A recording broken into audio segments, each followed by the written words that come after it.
the truth always has a way of coming out. We talk about these ancient technologies. If we're only looking for a mere reflection of ourselves, we could overlook it completely, because I think there's evidence that exists now. I mean, some modern researchers whose work has been buried or suppressed, I think we're getting very close to rediscovering some of the things that our ancient ancestors were up to. And maybe this would be worth a whole show in itself. We could dive into this, and I don't want to get into that today. But what kind of technologies are you talking about? I shouldn't really get into that. Get into it. Get into Come it, on. Randall. We got to get into it. Okay, well... We've opened the door, sir. Okay. Well, there are people who've been working on these things for decades now, basically in secret. And I've had the privilege of talking to some of these people over the last 6 or 7 years. This is about the time I get a phone call, and it's Malcolm Bendall. I think it's now time to bring in the man behind the machine, as it were. Let's have... Man behind the curtain? Yes, exactly. Let us have Mr. Malcolm Bendall come on screen. Mr. Malcolm Bendall, he is the founder and the CEO of the company. Now, your company, Empire Energy Corporation International, you describe yourself as essentially a petroleum and gas exploration company operating through a subsidiary, Great Southland Minerals Limited, looking for oil and gas in Tasmania, Australia. Can you tell us more about the company, please? Yeah, well, basically, I started the project in 1977, took up the first licenses in 1984, and there was no work on the area. It was a real frontier basin, no exploration, no gravity, no magnetics, no seismic. And so basically, since 1984, we've spent over 50 million Australian dollars developing all those databases. This is the man I've been talking to for the last 7 years. Malcolm Bendall? Yes. And he starts talking to me about these numbers, his researches. And at first, I'm a little bit thrown back because it's kind of come out of the clear blue. And he had seen some of my work and had seen the same numbers showing up in the things that I'm presenting that he was working with. So that was kind of how we made that connection in the first place about 7 years ago. Over the course of this last 7 years, he's been slowly unfolding to me what's actually embedded with these numbers, or what's going to be manifest out of these numbers, which is something I had already begun to suspect. That idea was in my mind that there was probably some kind of a technological manifestation to this system, because it couldn't just be some random series of numbers. There had to be more meaning to it. So that is when I began these conversations with Malcolm. And so it has led literally up to this, where, I have agreed to do whatever I can to help now that that they're outsourcing this knowledge, to use my forum and my voice to help put this information out. Again, this is way too much for us to get in today. That's why we need to devote a whole session to talking about this. Okay. I believe you worked for years for both you worked first for some Australian government connected entities, and then with the US government. And I know that you have also a career as a petrochemist, because you wrote a peer-reviewed study of shale deposits, if I remember right, in Tasmania, right?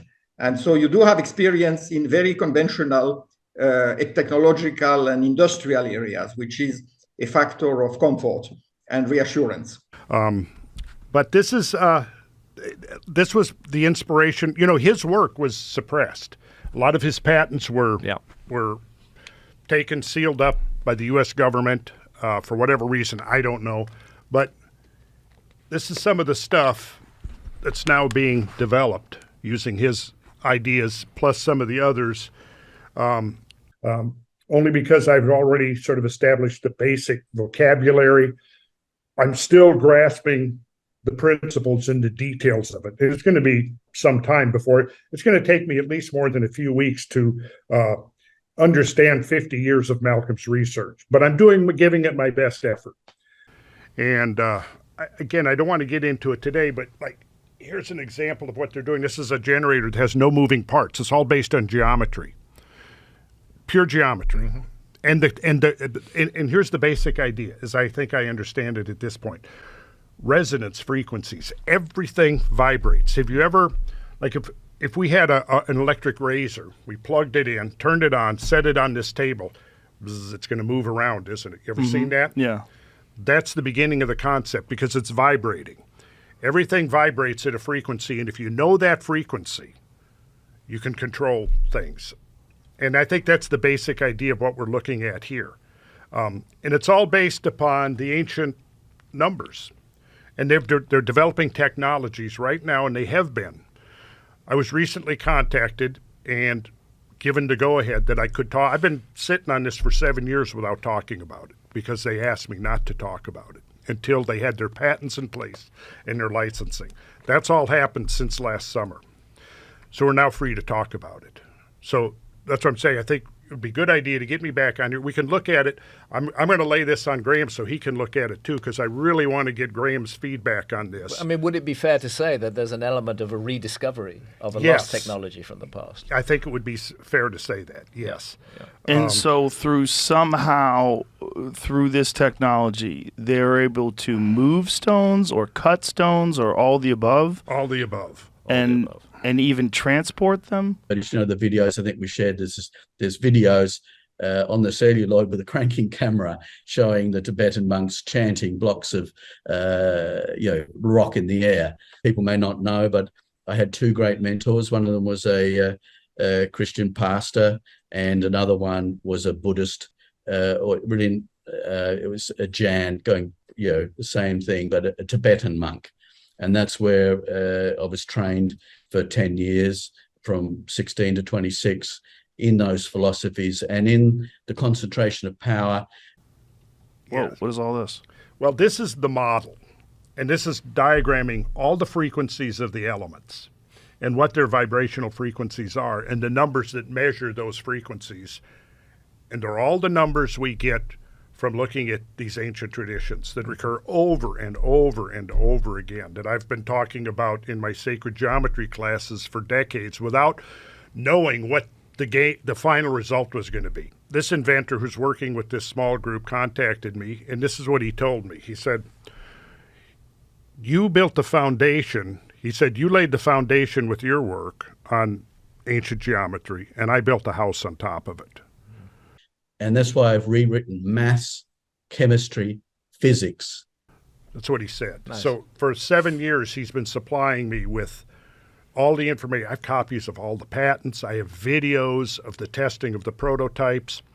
And Mazda, the car manufacturer in Japan, is getting ready to do a $25 million testing of some of these prototypes that they believe they can retrofit internal combustion engines with. And there's over 100, they've developed over 100 patents on some of this stuff. And it's amazing. And what would be the fuel? Well, plasmoids. Plasmoids, as it says here, are donut or toroidal-shaped clusters of net protons or net electrons that once captured and placed into a toroidal orbit are capable of absorbing, storing, and releasing enormous amounts of energy within their self-generated and structured electromagnetic containment field. Plasmoids, in effect, function as an atomic battery that can be self-charging due to its ability to convert matter to available clean energy. The last plasmoid generator that I can find in recent times was built by King Solomon. It was called Solomon's Molten Sea. But you'll see it in the Vajra, that is actually a plasmoid generator. Energy.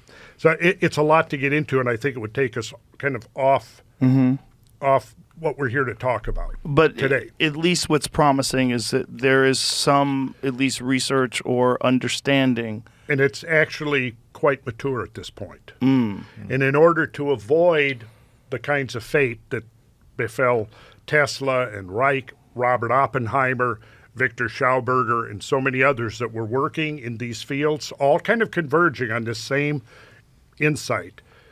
It's been conducted in secret. The laboratory that they've been developing this is in the Maldives, so that it's been immune from government interference.